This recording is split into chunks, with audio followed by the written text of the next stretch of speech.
Bienvenue sur Automoto, voilà, c'est fait, le coupé A110 n'est plus le seul représentant dans la gamme Alpine. Le constructeur diepois sort de la monoculture, un peu à l'image de Porsche il y a 25 ans, qui s'était résolu à développer une véritable gamme pour ne pas rester tributaire de la seule 911. Alors citons ça et là le Boxster, le Cayenne ou encore la Panamera.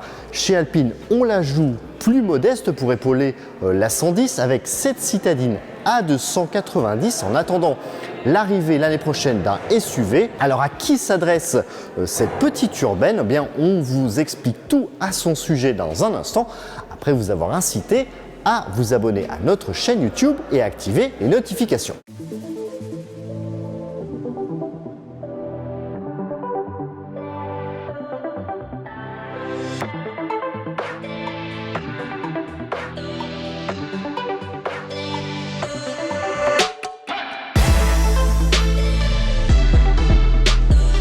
Alors on va pas tourner autour du pot, cette A290 n'est autre qu'une Renault 5 électrique bodybuildée, mais à ceux qui seraient tentés de crier au scandale, rappelons que de 1976 à 1984, eh bien Alpine apposa sa griffe sur la toute première génération de Renault 5 avec à la clé une version turbo entrée dans la légende. Cependant, cette A290, elle se garde bien de faire quelconque référence à sa petite sœur. C'est pour ça qu'on va faire le point sur ce qui la distingue du modèle du losange.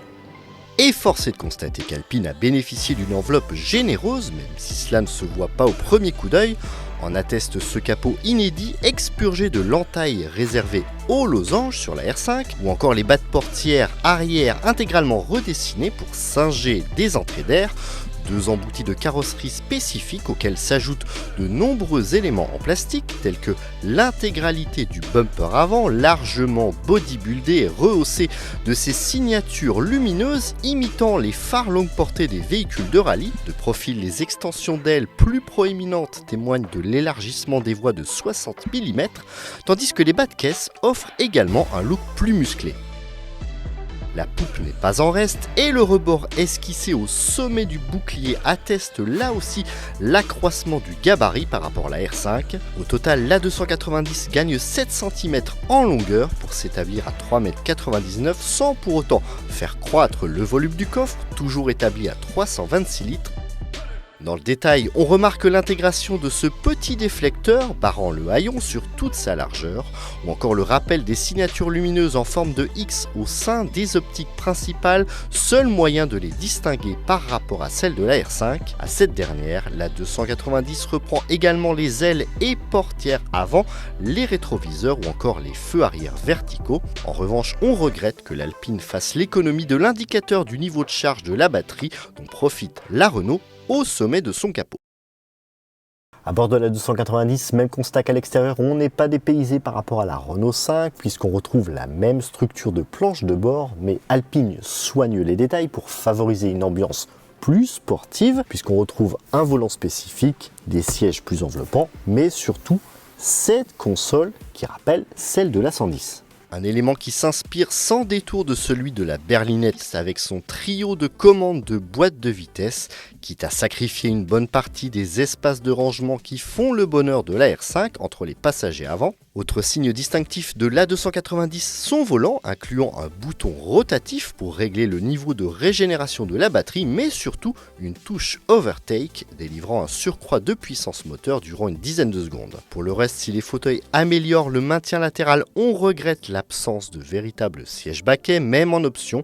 On se consolera par la possibilité de les garnir de cuir nappa selon les finitions, à l'instar des contreportes et de la planche de bord côté passager. Au chapitre infodivertissement, si l'Alpine A290 reconduit les écrans numériques de la R5, leur interface se veut plus radicale, graphiquement parlant, et inclut des fonctions uniques de télémétrie pour affûter son pilotage. Clairement, cette A290 muscle son jeu par rapport à la R5 d'un point de vue esthétique, mais pour séduire la clientèle Alpine, il lui faudra plus que les 150 chevaux proposés au mieux par la Renault. C'est pour cette raison que d'entrée de jeu, la 290 se rend disponible en 180 chevaux, mais c'est bien évidemment celle de 220 chevaux qui prendra tout son sens sous le capot, délivrant 300 Nm de couple et limitant son poids à 1479 kg. Elle promet d'abattre le 0 à 100 en 6 secondes 4 et de s'immobiliser encore plus rapidement grâce à son système de freinage hérité du coupé A110. En courbe, elle pourra compter sur son train arrière multibras pour assurer son agilité, bien que celui-ci soit déjà présent sur la R5, mais l'Alpine fait la différence en optant pour des suspensions à butée hydraulique qui lui sont exclusives et potentiellement gage de confort. Côté batterie, la 290 s'en remet pour le moment à une seule et unique capacité de 52 kWh, capable de parcourir environ 380 km WLTP.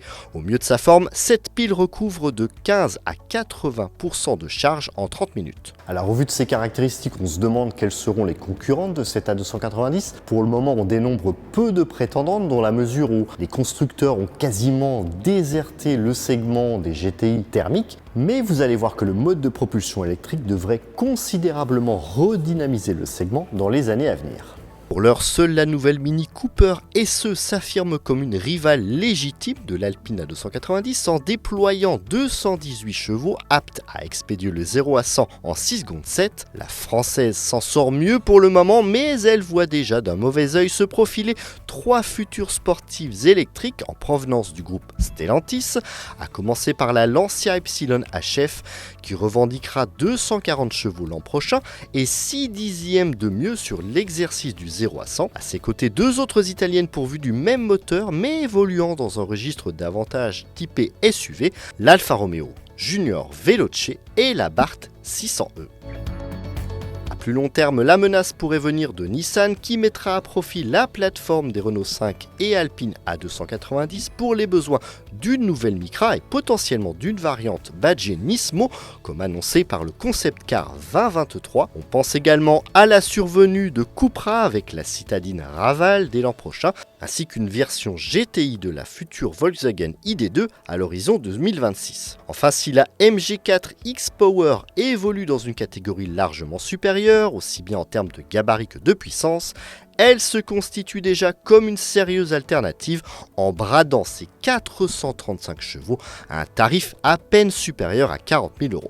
Il va donc y avoir du sport chez les urbaines dans les prochains mois à condition d'y mettre le prix. Alors pour l'instant, Alpine ne dévoile pas l'intégralité de la grille tarifaire, simplement l'entrée de gamme, 38 000 €, ce qui n'est pas si prohibitif, sachant qu'une Renault 5 électrique de haut de gamme réclame déjà 35 490 €. Rendez-vous très bientôt sur Automoto pour connaître l'ensemble des tarifs de cette A290 et surtout pour en prendre le volant. Bye bye.